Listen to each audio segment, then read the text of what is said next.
ఒక అమ్మాయి, ఒక నిశ్చితార్థం, ఒక రహస్య ప్రేమ, చివరికి ఒక పక్కా హత్యా ప్లాన్. ప్రమాదంలా కనిపించిన ఈ ఘటన వెనుక ఉన్న నిజం బయటపడినప్పుడు దేశం మొత్తం షాక్కు గురైపోయింది. ఒక అమాయక యువకుడి ప్రాణాన్ని నమ్మిన వ్యక్తులే ఎలా బలి తీశారు? పోలీసులు కేవలం ఒక హూడీ జాకెట్, మొబైల్ డేటా ఆధారంగా ఈ మిస్టరీని ఎలా ఛేదించారు? ప్రేమ, పెళ్లి, నమ్మకం, ఈ మూడు బంధాల వెనుక ఒక అత్యంత క్రూరమైన పక్కా ప్లాన్ ప్రకారం జరిగిన హత్య దాగుంటుందని ఎవరైనా ఊహిస్తారా? పూణేలోని సుప్రసిద్ధ లోహాగఢ్ కోట దగ్గర జరిగిన ఒక ఘోరమైన మర్డర్ మిస్టరీ దేశవ్యాప్తంగా సంచలనం సృష్టించింది. మొదట ప్రమాదవశాత్తు కొండపై నుంచి జారిపడి చనిపోయాడని అందరూ అనుకున్నారు. కానీ పోలీసులు దర్యాప్తు చేస్తే తాను నమ్మిన తనకు కాబోయే భార్యే తన ప్రియుడితో కలిసి చేసిన అతి భయంకరమైన హత్య అని తెలిసిపోయింది. అసలు ఈ ఘోరం వెనుక ఉన్న కథ ఏంటి? ఒక hoodie jacket, mobile phone, internet ఆధారంగా పోలీసులు ఈ కేసును ఎలా ఛేదించారు? ఆ పూర్తి వివరాలు ఈరోజు మన వీడియోలో తెలుసుకుందాం. చివరి వరకు చూడండి. పూణేకు చెందిన 25 ఏళ్ల కేతన్ అగర్వాల్ ఒక ప్రముఖ రియల్ ఎస్టేట్ బిజినెస్ ఫ్యామిలీకి చెందిన వ్యక్తి. విదేశాల్లో చదువుకొని వచ్చి తన తండ్రి బిజినెస్లో డైరెక్టర్గా బాధ్యతలు చూసుకుంటున్నాడు. ఫిబ్రవరిలో ఇతనికి 20 ఏళ్ల సియా గోయల్తో నిశ్చితార్థం జరిగింది. నవంబర్లో రాజస్థాన్లోని ఉదయపూర్లో ఉన్న లగ్జరీ అనంత్ రిసార్ట్లో సుమారు 5 కోట్ల భారీ బడ్జెట్తో వీరికి పెళ్లి జరగాల్సి ఉంది. కానీ జూన్ 18న సియా పుట్టినరోజు జరుపుకోవడానికి ఇద్దరు కలిసి లోహాగఢ్ కోటకు ట్రెక్కింగ్కు వెళ్లారు. అక్కడ కొండ అంచున ఫోటోలు తీసుకున్న సమయంలో కేతన్ ప్రమాదవశాత్తు కాలు జారి 350 అడుగుల లోతులో పడిపోయాడని సియా పోలీసులకు, కుటుంబ సభ్యులకు చెప్పి ఏడ్చింది. అందరూ మొదట నమ్మారు. కానీ ఇక్కడే అసలు ట్విస్ట్ మొదలైంది. పోలీసులు టెక్నాలజీ సహాయంతో జరిపిన లోతైన దర్యాప్తులో ఇదొక ముందస్తు ప్రణాళికతో చేసిన ఘోర హత్య అని తేలింది. కేతన్ కాబోయే భార్య అయినటువంటి 20 ఏళ్ల సియా గోయల్, ఆమె రహస్య ప్రియుడు 22 ఏళ్ల చేతన్ చౌదరి కలిసి ఈ దారుణానికి ఒడిగట్టారని ఆధారాలు స్పష్టం చేస్తున్నాయి. సమాజంలో తమ పరువు పోతుందనే భయంతో కేవలం స్వార్థం కోసం ఒక అమాయకుడి ప్రాణాన్ని ఎంత క్రూరంగా బలి తీసుకున్నారో ఈ కేసు చెప్తోంది. ఈ దారుణానికి బలైన కేతన్ అగర్వాల్ పూణేలోని గుహంజీ నివాసి. అతను పూణేలోని ప్రముఖ real estate company success group director మరియు చీఫ్ మార్కెటింగ్ ఆఫీసర్ CMOగా బాధ్యతలు చూసేవాడు. అమెరికాలోని ప్రసిద్ధ బాబ్సన్ కాలేజీ నుండి MS పూర్తి చేసి ఇండియాకు తిరిగి వచ్చి తన ఫ్యామిలీ బిజినెస్లో బిజీగా ఉండేవాడు. అయితే కేతన్ కొండలు ఎక్కడం, ట్రెక్కింగ్ బాగా తెలిసినవాడు మరియు శారీరకంగా చాలా యాక్టివ్ పర్సన్. మరోవైపు నిందితురాలైనటువంటి సియా గోయల్ పూణేలోని ఒక పెద్ద ధనవంతుల కుటుంబానికి చెందిన అమ్మాయి. సియా అన్నయ్య అయినటువంటి సాహిల్ గోయల్కు క్రికెట్ మ్యాచ్ల ద్వారా కోంద్వా ప్రాంతంలో చిన్న షాపు నడుపుకునే చేతన్ చౌదరితో పరిచయం ఉండేది. అన్నయ్య ఆడే మ్యాచ్లను చూడడానికి సియా వెళ్లే క్రమంలోనే చేతన్తో మొదటిసారి పరిచయం ఏర్పడింది. ఆ తర్వాత 2025 దీపావళి పండుగ సమయంలో ఒక కామన్ ఫ్రెండ్ ఇచ్చిన పార్టీలో వీరిద్దరూ మళ్ళీ కలుసుకున్నారు. అప్పటి నుండి వీరి మధ్య రహస్య ప్రేమ నడుస్తుంది. కేతన్ సియాలకు 2026 ఫిబ్రవరిలో ఎంగేజ్మెంట్ జరిగింది.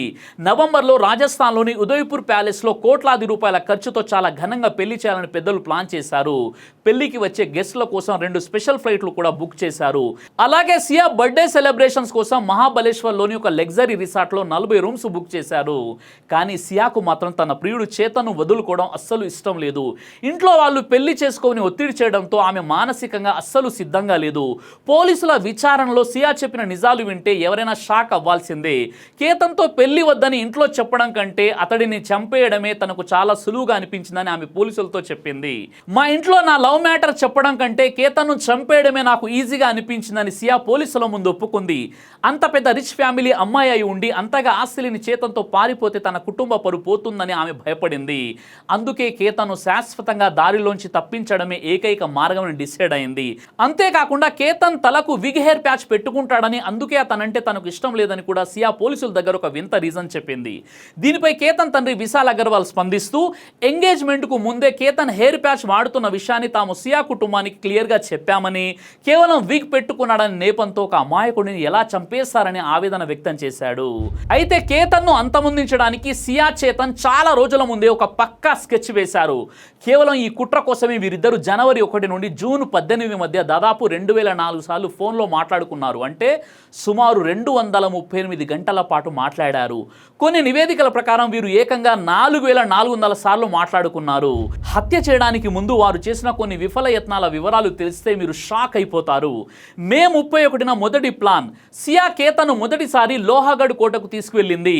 అక్కడ ఒక ప్రమాదకరమైన కొండ అంచున కేతన్ కూర్చున్నప్పుడు అతడిని కిందకు తోసేయాలని ప్లాన్ చేసింది. కానీ ఆ రోజు కుదరలేదు. ఇక జూన్ 4 రెండో ప్రయత్నం. సియా మళ్ళీ కోటకు వెళ్దామని కేతన్పై తీవ్రంగా ఒత్తిడి తెచ్చింది. కానీ కేతన్ తల్లి వెళ్ళడానికి ఒప్పుకోకపోవడంతో ఆ పర్యటన రద్దయిపోయింది. అలా కేతన్ ఆ రోజు త్రుటిలో తప్పించుకున్నాడు. జూన్ 6 బాలి పర్యటన రద్దు మరియు పాస్పోర్ట్ దొంగతనం. కేతన్, సియా మరో ఇద్దరు స్నేహితులతో కలిసి ప్రీ వెడ్డింగ్ ఫోటోషూట్ కోసం ఇండోనేషియాలోని బాలి వెళ్లాల్సి ఉంది. ముంబై ఎయిర్పోర్ట్కు వెళ్లే దారిలో ఒక హోటల్లో బ్రేక్ఫాస్ట్ కోసం ఆగినప్పుడు సియా రహస్యంగా కేతన్ బ్యాగులో ఉన్న పాస్పోర్ట్ దొంగిలించి హోటల్ వాష్రూమ్లో చింపి పారేసింది. ఆ బ్యాగులో ఎంతో డబ్బు ఉన్నా ముట్టకుండా కేవలం పాస్పోర్ట్ మాత్రమే మాయం కావడంతో కేతన్ కుటుంబంలో మొదటిసారిగా అనుమానం మొదలైంది. చివరికి పాస్పోర్ట్ లేకపోవడంతో వారు ఎయిర్పోర్ట్ నుండి వెనుదిరగాల్సి వచ్చింది. జూన్ 14 కోటపై మొదటి హత్యాయత్నం. సియా మళ్ళీ కేతను లోహగఢ్ కోటకు తీసుకువెళ్ళింది. అక్కడ కొండ అంచున నిలబడినప్పుడు వెనక నుండి గట్టిగా నెట్టేసింది. కానీ కేతన్ అక్కడున్న పొదలను గట్టిగా పట్టుకొని ప్రాణాలతో బయటపడ్డాడు. తాను ఎందుకు పడిపోయానో తెలియక అయోమయంలో ఉన్న కేతన్ను నమ్మించడానికి అక్కడొక పాము ఉందని, దాని నుండి కాపాడడానికి తాను తోసేశానని సియా ఒక పెద్ద అబద్ధం చెప్పి నమ్మించింది. ఇది విని అతడు నిజమని చెప్పి ఆమెని హత్తుకున్నాడు. జూన్ 14న చేసిన మొదటి ప్రయత్నం ఫెయిల్ అవ్వడంతో సియా ఈసారి ఎలాగైనా కేతను వదిలించుకోవాలని మరింత పగడబందిగా ప్లాన్ చేసింది. జూన్ 19న ఆమె 20వ బర్త్డే ఉండడంతో అంతకు ముందు రోజైనటువంటి జూన్ 18న లోహగఢ్ కోటపై బర్త్డే పిక్ని జరుపుకుందామంటూ కేతను నమ్మించింది. నిజానికి కేతన్ ఆమె పుట్టినరోజు సర్ప్రైజ్ కోసం మహాబలేశ్వర్లోని ఒక లగ్జరీ రిసార్ట్లో ఏకంగా 40 రూమ్స్ బుక్ చేశాడు. అయినా కూడా ఆమె కోరికను కాదనలేక లోహగఢ్ కోట ట్రెక్కింగ్కు ఒప్పుకున్నాడు. హత్యకు ఒక రోజు ముందు అంటే జూన్ 17న సాయంత్రం 4:30 నుండి 5:30 గంటల మధ్య సియా, చేతన్ ఇద్దరు పూణేలోని కేఫ్లో కలుసుకొని చివరి ప్లాన్ను రెడీ చేసుకున్నారు. జూన్ 18 ఉదయం సియా పూణే ముంబై హైవే మీద ఉన్న కివాలి బ్రిడ్జ్ దగ్గర కేతన్ కోసం వెయిట్ చేసి అక్కడి నుండి అతనితో కలిసి కోటకు బయలుదేరింది. మరోవైపు చేతన్ చౌదరి కూడా పోలీసులు తనను గుర్తుపట్టకుండా ఉండడానికి ఒక తెలివైన ప్లాన్ వేశాడు. తాను లోహగఢ్ వెళ్తున్నట్లు ఎవరికి తెలియకూడదని తన పర్సనల్ మొబైల్ ఫోన్ను కోంద్వాల్లోని తన షాపులోని వదిలేసి తన ఎంప్లాయ్ ఫోన్ తీసుకొని కోటకు వెళ్ళాడు. అంతేకాకుండా ఉదయం 7 గంటల నుండి సాయంత్రం 5:40 వరకు తన ఫోన్ ఇంటర్నెట్ను పూర్తిగా ఆపేశాడు. ఎవరైనా ఫోన్ చేస్తే తానే మాట్లాడుతున్నట్లు నమ్మించడానికి తన షాప్ వర్కర్లు ఆ ఫోన్ కాల్స్ ఆన్సర్ చేయమని చెప్పాడు. కోటపై జనాలు లేకుండా నిర్మానుష్యంగా ఉన్న ఒక లోయ ప్రాంతానికి చేరుకున్నాక ముందే అనుకున్న ప్లాన్ ప్రకారం సియా నేలపై కూర్చొని చేతన్కు సిగ్నల్ ఇచ్చింది. ఆ సమయంలో ఎండ వేడిగా ఉన్నా కూడా తన ముఖం కనిపించకుండా నల్లటి హూడీ క్యాప్ ధరించినటువంటి చేతన్ వెనుక నుండి వచ్చి అసలు ఏం జరుగుతుందో తెలియని కేతన్కు ఒక్కసారిగా 400 అడుగుల లోతైన లోయలోకి తోసేశాడు. కేతన్ కింద పడిపోగానే ఉదయం 10:45 ప్రాంతంలో సియా కేతన్ ఇంట్లో వాళ్ళకు ఫోన్ చేసి కేతన్ ఫోటోలు తీస్తూ ప్రమాదవశాత్తు కాలు జారి పడిపోయాడని సమాచారం ఇచ్చింది. మొదట్లో లోనావాలా పోలీసులు దీనిని కేవలం ప్రమాదవశాత్తు జరిగిన ఒక సాధారణ మరణంగానే భావించి కేసు నమోదు చేశారు. కానీ కేతన్ కుటుంబ సభ్యులకు వచ్చిన కొన్ని అనుమానాలు, పోలీసులు ఎంతో పగడబందీగా జరిపిన లోతైన దర్యాప్తులో ఈ కేసు ఒక పెద్ద మలుపు తిరిగింది. కేతన్ చనిపోయిన కొన్ని రోజుల తర్వాత సియా గోయల్ కేతన్ కుటుంబ సభ్యులను పరామర్శించడానికి వారి ఇంటికి వచ్చింది. ఆ సమయంలో ఆమె ప్రవర్తన చాలా వింతగా, ఏమాత్రం పశ్చాత్తాపం లేదా బాధ లేనట్లుగా ఉంది. దీనితో కేతన్ సోదరి సంజన సియాను కొన్ని ప్రాథమిక ప్రశ్నలు అడిగింది. కేతన్ సరిగ్గా ఎక్కడి నుండి పడిపోయాడు? అతను కొండ అంచుకు అంత దగ్గరగా ఎందుకు వెళ్ళాడు? అసలు అక్కడ ఏం జరిగిందని ప్రశ్నించింది. సంజన అడిగిన ప్రశ్నలకు సియా సరైన సమాధానాలు చెప్పలేకపోయింది. ఆమె చెప్పిన సమాధానాలు పరస్పర విరుద్ధంగా, అబద్ధాలుగా ఉండడంతో సంజనకు సియాపై అనుమానం కలిగింది. ఈ అనుమానాన్ని సంజన తన తండ్రికి చెప్పడం ద్వారానే కుటుంబ సభ్యులు పోలీసులను ఆశ్రయించారు. ఇదే దర్యాప్తుకు ప్రధాన మలుపుగా మారింది. పోలీసులకు అసలు సిసలైన క్లూ ఎక్కడ దొరికిందంటే లోహగఢ్ కోట టికెట్ కౌంటర్ దగ్గర ఉన్న సీసీటీవీ ఫుటేజీలను లోనావాలా రూరల్ పోలీస్ అధికారి అయినటువంటి దినేష్ థాండే చాలా నిశితంగా పరిశీలించారు. జూన్ 18 ఉదయం అక్కడ ఎండ ఏకంగా 33 డిగ్రీల సెల్సియస్ ఉంది. అంత మండుటెండలో కూడా ఒక వ్యక్తి తలకు నల్లటి హూడీ క్యాప్ పెట్టుకుని చెవుల్లో ఇయర్ ఫోన్లను వేసుకుని అనుమానాస్పదంగా కేతన్ సియాల వెనకాలే నడుస్తూ వాళ్ళను ఫాలో అవ్వడం పోలీసులు గమనించారు. అంత వేడి వాతావరణంలో అలా స్వెటర్ లాంటి హూడీ వేసుకోవడమే పోలీసులకు పెద్ద అనుమానాన్ని కలిగించింది. వెంటనే ఆ వ్యక్తి కోసం దర్యాప్తు చేయగా అతను మరెవరో కాదు, సియా రహస్య ప్రియుడు చేతన్ చౌదరి అని తేలింది. అతని సోషల్ మీడియా ఫోటోలతో ఈ సీసీటీవీ ఫుటేజ్లను మ్యాచ్ చేసి అతనే కిల్లర్ అని పోలీసులు పక్కాగా కన్ఫర్మ్ చేసుకున్నారు. ఈ కేసును ఛేదించడానికి Pune rural SP Sandeep Singh Gill, DSP Gajanan Tompe నేతృత్వంలో ఫోరెన్సిక్ టీం రంగంలోకి దిగింది. పోలీసుల నుంచి తప్పించుకోవడానికి సియా, చేతన్ ఇద్దరు తమ ఫోన్లలోని వాట్సాప్ చాట్లు, ఇన్స్టాగ్రామ్ మెసేజ్లను డిలీట్ చేయడమే కాకుండా ఫోన్ రీసైకిల్ బిన్ను కూడా పూర్తిగా క్లియర్ చేశారు. అయితే ఫోరెన్సిక్ నిపుణులు తమ టెక్నాలజీతో ఆ డిలీట్ చేసిన డేటా మొత్తాన్ని రికవరీ చేశారు. ఆ చాట్లలో కేతన్ను ఎలా చంపాలి, ఏ విధంగా ప్లాన్ చేయాలి అనే విషయాలపై వారు మాట్లాడుకున్నటువంటి మెసేజ్లు పోలీసులకు దొరికిపోయాయి. పోలీసుల కస్టడీలో మొదట వీరిద్దరూ ఒకరిపై ఒకరు తప్పు నెట్టేసుకోవడానికి తీవ్రంగా ప్రయత్నించారు. చేతన్ ఏమో తాము కేవలం పారిపోవాలని అనుకున్నామని, కేతన్ను చంపాలనేది సియా ఆలోచనే అని చెప్పగా, సియా ఏమో ప్లాన్ అంతా చేతనే వేశాడు అంటూ ఒకరిపై ఒకరు ఆరోపణలు చేసుకున్నారు. కానీ పోలీసులు ఎప్పుడైతే డిలీట్ చేసినటువంటి వాట్సాప్ చాట్లు, సీసీటీవీ విజువల్స్ వంటి పక్కా డిజిటల్ ఆధారాలను వారి ముందు పెట్టారో ఇక తప్పించుకోలేమని గ్రహించి ఇద్దరు తాము చేసిన ఘోర నేరాన్ని ఒప్పేసుకున్నారు. ఈ నిజాలన్నీ బయటపడిన తర్వాత రెండు కుటుంబాల్లోనూ తీవ్రమైన విషాదం కలకలం రేగింది. కేతన్ తండ్రి విశాల్ అగర్వాల్ మాట్లాడుతూ సియా ప్రవర్తనపై కేతన్కు ముందే కొన్ని అనుమానాలు వచ్చాయని, ఆ విషయాలు తమతో చెప్పినా తామే పెద్దగా పట్టించుకోలేదని ఎంతో బాధపడ్డారు. ఆమెకు ఈ పెళ్లి ఇష్టం లేకపోతే మాకు ఒక్క మాట చెప్పాల్సింది, పెళ్లిని మేమే ఆపేసేవాళ్ళం, అంతేకాని ఇంత క్రూరంగా ప్రాణం తీయాలా అని ఆయన ఆవేదన వ్యక్తం చేశారు. ఇక మరోవైపు సియా తల్లిదండ్రులైన ప్రవీణ్ గోయల్, పూజా గోయల్ కూడా ఈ దారుణాన్ని నమ్మలేకపోతున్నారు. సియాకు చేతన్తో ప్రేమ వ్యవహారం ఉన్నట్లు తమకు అస్సలు తెలియదని వారు చెప్పారు. గోవా ఫంక్షన్లో కేతన్ ఫ్యామిలీతో సంబంధం కుదిరినప్పుడు నాకు కేతన్ నచ్చాడు, నేను పెళ్లి చేసుకుంటానని సియా స్వయంగా తమకు చెప్పిందని గుర్తు చేసుకున్నారు.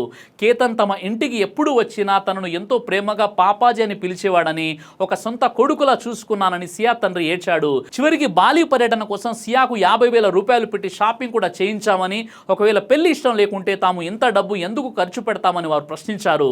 హత్య జరిగిన మరుసటి రోజే జూన్ 19న సియా పుట్టినరోజున ఆమె తన ఇన్స్టాగ్రామ్లో చాలా ఎమోషనల్గా నటిస్తూ ఒక పోస్ట్ పెట్టింది.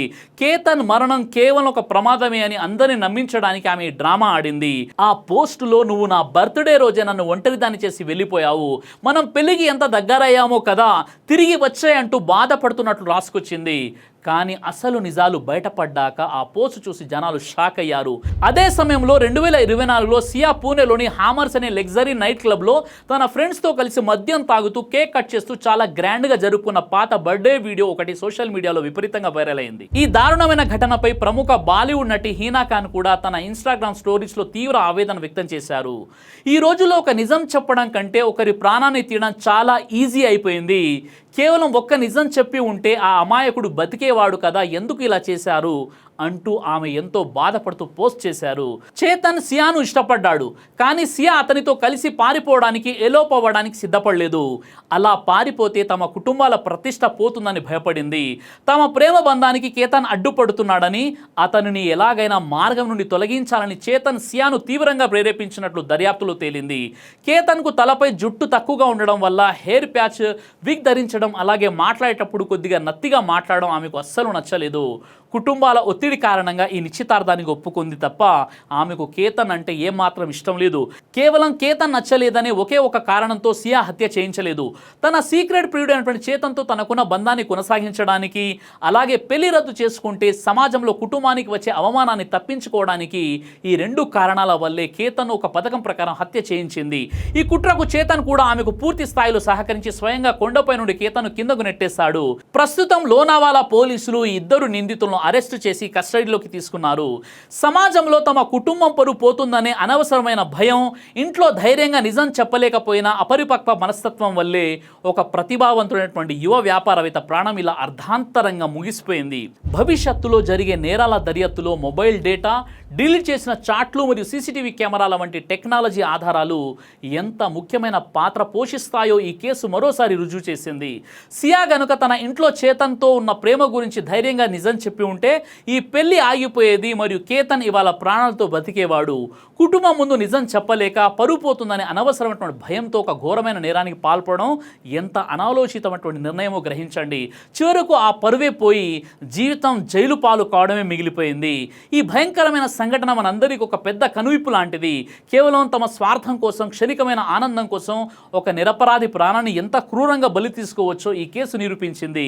ఎంతో భవిష్యత్తు ఉన్న 26 ఏళ్ల కేతన్ అగర్వాల్ జీవితం ఇవాళ ఇలా అర్ధాంతరంగా ముగిసిపోయింది. అతని కుటుంబానికి మిగిలింది గుండెకోత మాత్రమే. ఈ తరం యువతి యువకులు తమ జీవితంలో తీసుకునే ముఖ్యమైన నిర్ణయాలను, ఇష్టాయిష్టాలను తల్లిదండ్రులతో నిర్భయంగా పంచుకునే వాతావరణం ఇంట్లో ఉండాలి. సమస్య ఎంత పెద్దదైనా దానికి పరిష్కారం నేరం చేయడం కాదు, కూర్చొని మాట్లాడడం మాత్రమే. ఈ కేసు మనకు మరో విషయం కూడా గుర్తు చేస్తుంది. ఈ డిజిటల్ యుగంలో నేరాన్ని ఎంత తెలివిగా ప్లాన్ చేసినా సాంకేతికత ముందు అబద్ధం ఎక్కువ రోజులు దాగదు. ఒక క్షణిక నిర్ణయం ఎన్నో జీవితాలను శాశ్వతంగా చీకటిలోకి నెట్టేస్తుంది. ఇప్పుడు మీరే చెప్పండి, నమ్మించి మోసం చేసి ఒక నిండు ప్రాణాన్ని బలి తీసుకున్న వీరిద్దరికీ చట్టం యావజీవ కారాగార శిక్ష వేయాలా లేక ఉరి తీయాలా? మీరే కామెంట్ ద్వారా తెలియచేయండి. జై హింద్. దైవ ప్రవక్త ముహమ్మద్ సల్లల్లాహు అలైహి వసల్లం వారు తెలియజేశారు, కడుపుకు సంబంధించిన అన్ని రకాల వ్యాధులకు అద్భుతమైన ఔషధం తలిబిన. ఇది దైవ ప్రవక్త వారి సున్నత్, మంచి ఆహారం, ఇమ్యూనిటీ బూస్టర్. ఇందులో షిఫా ఉంది. ఇది మంచి ఔషధంగా కూడా పనిచేస్తుంది.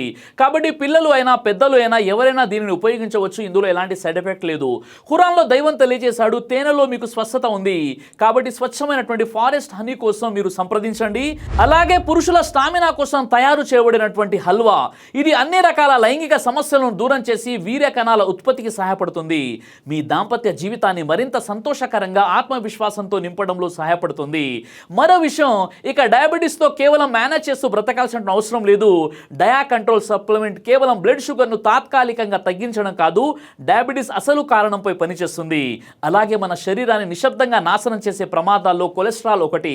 చెడు కొలెస్ట్రాల్, గుండె సమస్యలు మీ దగ్గరకు రాకుండా ఈ లిపిడ్ కంట్రోల్ అద్భుతంగా పనిచేస్తుంది. ఇందులో ఎలాంటి సైడ్ ఎఫెక్ట్స్ లేవు. ఇది కంప్లీట్గా హెర్బల్ ప్రొడక్ట్స్. కాబట్టి స్క్రీన్ పై కనిపిస్తున్నటువంటి నంబర్కి ఫోన్ చేసి ఆర్డర్ చేసుకోవచ్చు. కొరియర్ ఫెసిలిటీ కూడా అందుబాటులో ఉంది.